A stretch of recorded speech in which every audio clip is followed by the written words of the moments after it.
All right. You know that one of the things that I absolutely love when it comes to sports and sports stories is when a player who is, okay, maybe not like a fan favorite, but somebody from the past, when a player like that is able to make a grand return in a pretty significant role and be the hot new name on the block, who isn't even really a new name because he's been there before. We made a video already going over a few Edmonton Oilers trade targets, and in this video we had talked about the idea of them targeting Jordan Eberle of the Seattle Kraken. This, of course, was a big idea because I thought, hey, this is one of the legendary Oilers of the early 2010s, and the idea of the Oilers forward search landing themselves in the backyard of somebody they've had history with, that sounds cool. And based off of the comments, the replies, we had a lot of views on that video, so thank you very much. There were a lot of people going out there and saying the same thing. Hey, it would be cool to see Eberle back in Oil Town. Well, in this video, we're talking about yet another former Oiler from a decade ago, and somebody who unfortunately did not have the longevity that Jordan Eberle did with Edmonton, but who still is a former Oiler nonetheless. Let's go over to Jim Matheson on Twitter because he goes out there and describes this thought. This was after, I believe, the Anaheim game where Corey Perry went out there and stick-lifted the goalie, took his stick out of his hands, and caused a whole bunch of ruckus to go on. Corey Perry was his usual sneaky, excellent self playing right wing with Draisaitl versus the Ducks, but I'm not sure if that is long-term. One winger Holland has long liked, a little bit younger, greasy David Perron, UFA in Detroit. The Wings would have to eat half of his $4.75 million AAV salary. And of course, if it's coming from Jim Matheson, this is one of the local beat guys in Edmonton, and this is not an idea to take lightly, especially if you're thinking about guys the Edmonton Oilers could add that won't only provide a scoring touch, quote-unquote, but who would add another element of snarl.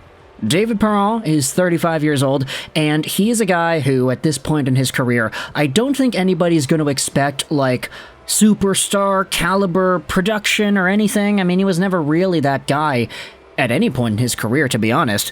But this season, as Matheson said, $4.75 million AAV salary till the end of the year he expires as a UFA, and he has 24 points in 45 games played this season, on pace for about 41 over the calendar year, which is fairly commendable, respectable, considering the fact that he's not really like a lock for any team's top six or top line. He just goes out there, does his job, he hits guys, he fights guys, he makes a ruckus for guys, he punches guys, and he gets suspended in the process. It's a pretty big thing. But within the sands of David Perron's multi-decade spanning career was a 2-year stint with the Edmonton Oilers, which started in 2013 and ended in 2015. He had 2 seasons played with Edmonton, one of them actually only being split half-half, but he had 57 points in 78 games played in that 13-14 year. He was one of the top guys on the Edmonton Oilers in points, only behind Taylor Hall and, guess who, that same Jordan Eberle that we had talked about. Honestly, if you look at this team, it's a very big blast to the past. The only guy who is still on the Oilers today from this squad is, surprise, surprise, Ryan Nugent-Hopkins. Everybody else is gone. They're either in the KHL, or they're retired, or they're on different teams. It's all over the place here with these old Oilers. This is like even before the McDavid days. That was a long freaking time ago. But interestingly enough, if you wanted to talk about the Corey Perry angle of this entire thing, you want to talk about how the Oilers value that snarl, they value that aggressiveness, and how difficult it is to play against a guy like that, not because he's skilled, but because he'll just make your life a living hell. David Perron adds a lot of that. He's not as sneaky and low-key with his agitative gestures as Corey Perry is. He's not as in-your-face as an Evander Kane is. But David Perron is kind of like a slimy mix of the two, who does have some good scoring prowess alongside of it, of course, when he's not taking dumb penalties and not killing the offensive play when the puck comes to him on the power play. It's an entire process to work through. But either way, if the Red Wings are thinking about selling off some pieces, which they may or may not at this point, who really knows? I mean, the Yzer plan still has been kind of hovering around that idea of retooling and getting younger, etc., etc., especially if you consider how Perron is not really like the youngest guy in the world. The Red Wings are kind of in that battle for a wildcard spot. They're in the midst of everything. If they make the playoffs, I honestly wouldn't be too surprised. But if they go out there during trade deadline period and start selling off some assets, then making the playoffs or not, I feel like wouldn't really be part of the short-term vision of what Yzerman wants to achieve. Like, obviously, it would be good to make it. It would be good to give those guys experience. It'd be nice to see Larkin, Seider, Raymond getting those playoff reps. But at this point in their careers, if you said, all right, we're trading away Kane, we're trading away Perron, we're trading away all these guys, we're getting assets, we're still getting younger, this could be one of those years where it's like, yeah, they may not be making the playoffs just yet, but you could tell there's progression being made, and extra pieces, extra prospects, young guys that could come in and make an impact, that could be seen as the target here. Because if you're Edmonton and you're already in this spot where you won all these gosh darn games in a row, you're pretty much making the playoffs now, your goaltending is good, your offense is firing on all cylinders, you maybe need a little bit more depth, maybe more snarl, which is where a guy like David Perron would come into play, or maybe you just go with the Jordan Eberle route and you say, hey, let's get that guy instead. Maybe you get both. Maybe you bring Eberle and Perron back and you reunite some of those guys from that 2013 Edmonton Oilers squad, so Ryan Nugent-Hopkins isn't the only guy from that era that's still active in the team. Maybe, right?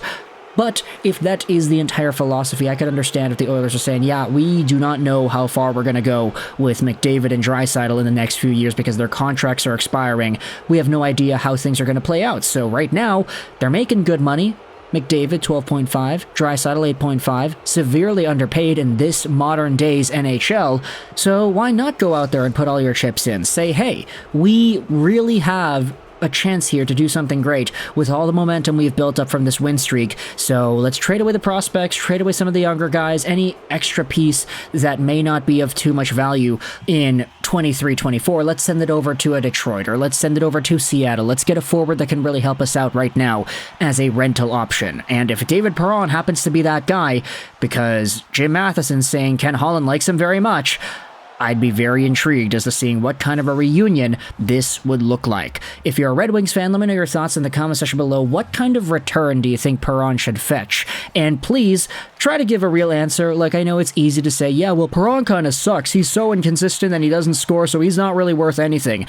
Let's be real here. There is value. You could say that the entire incident that happened with the Ottawa Senators may have even added to whatever value people thought he had because it gives more bite. And combined with the numbers he's had, of course, it makes for an attractive package for any team looking for an agitator. So if you liked Corey Perry, you liked the Evander Kane stuff, maybe getting David Perron as the final piece could be that extra oomph that you need to take over the Pacific Division.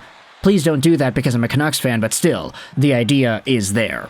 So, Detroit fans, what do you think is the price that you want for a guy like David Perron in the rental situation? Do you want to touch some of the prospects the Oilers have that aren't really panning out too well? Philip Broberg is available. Everybody's talking about him. Honestly, in my mind, the idea of having Edvinson, Broberg, let's say, I don't know, William Willander, Axel Sandin Pellikka, that seems like a crazy good decor into the future if everybody pans out. And plus, the Swedish connection makes things great too. Sorry, Moritz Seider, the only guy there that's not Swedish.